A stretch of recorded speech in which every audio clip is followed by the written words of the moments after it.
Good evening, everyone. Thank you for coming. This is my audience. All right. By a show of hands, how many of you enjoy watching true crime shows or documentaries? Me too. This topic should be relevant to you because we should understand the impact that consuming these shows has on impersonal minds, as well as the families who are impacted. Criminal shows and documentaries should not be consumed. But to illustrate this, we'll look at how the companies create these shows, profit from the documentaries, the effect that it has on families that must relive it, and also how true crime shows, documentaries, can influence the minds of those who consume them negatively, sometimes even leading to copycat killers. First, we will look at how companies profit from them. Did you know that the business for covering true crimes is a very lucrative business with profits ranging from millions to billions of dollars?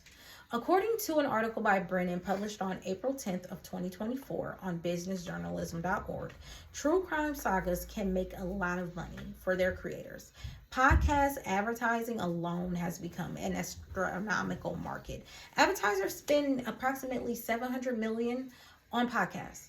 Well, in 2019, the true crime staple, My Favorite Murder, made an estimated $15 million.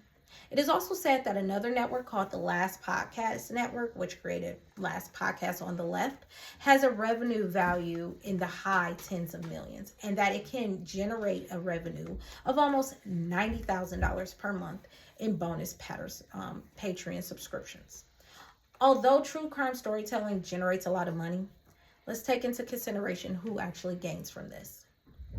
Unfortunately, the survivors or the families of victims do not. And they are the ones who have to constantly hear their stories or stories of a loved one told by someone else. They must relive through the dark times and receive no compensation. According to an article by Bennett published on April 10th, 2024 on businessjournalism.org, under an existing law, crime survivors are not entitled to any rights of consultation or compensation for entertainment-based stories based on their personal trauma. As a rule, the dead and bereaved are not a legitimate demographic. True crime content creators may thus be less concerned about their perspectives. Next, we will look at how some families were impacted by having to relive a crime committed either by or against their loved one. Could you imagine losing a loved one, going through the grieving process, and then having to watch, read, or listen to the heinous acts committed against them? When these documentaries are created, the victims' families and friends' feelings aren't taken into consideration. According to an article by Chan published on April 24th of 2020 on the website For Time in February of 2019, Netflix asked the family and friends of a victim by the name of Robert Mass to participate in a series, I Am a Killer. And although those closest to him pleaded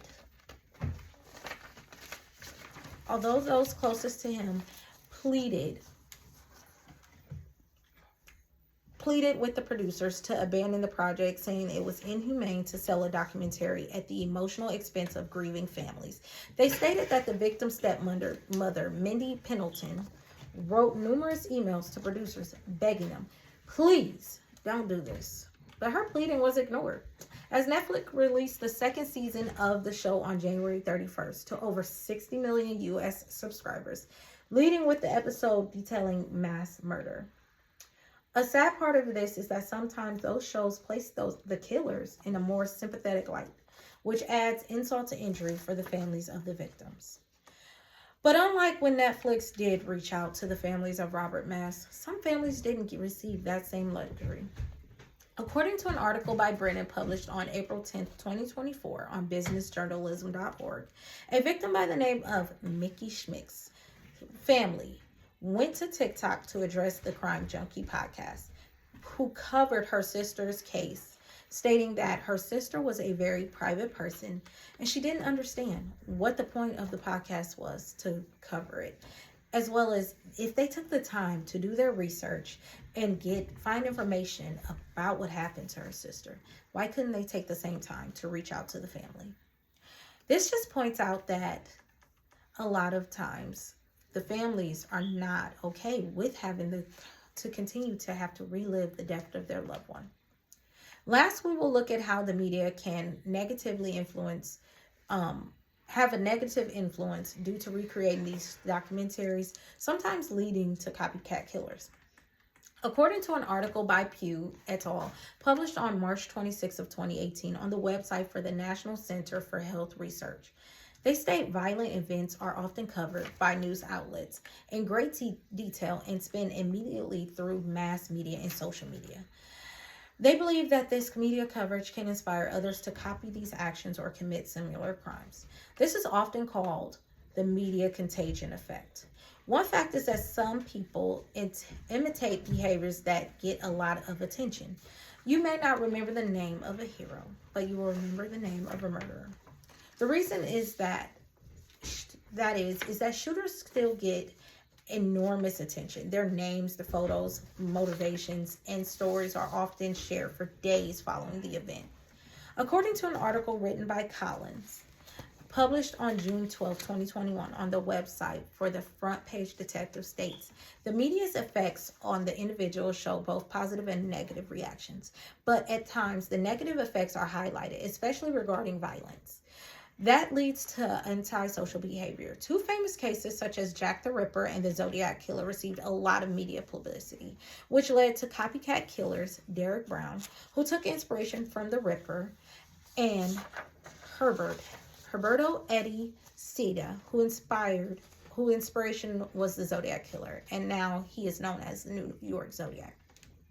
There are other cases where murders have happened because of constant media publicity and the impression it made on the minds of these individuals.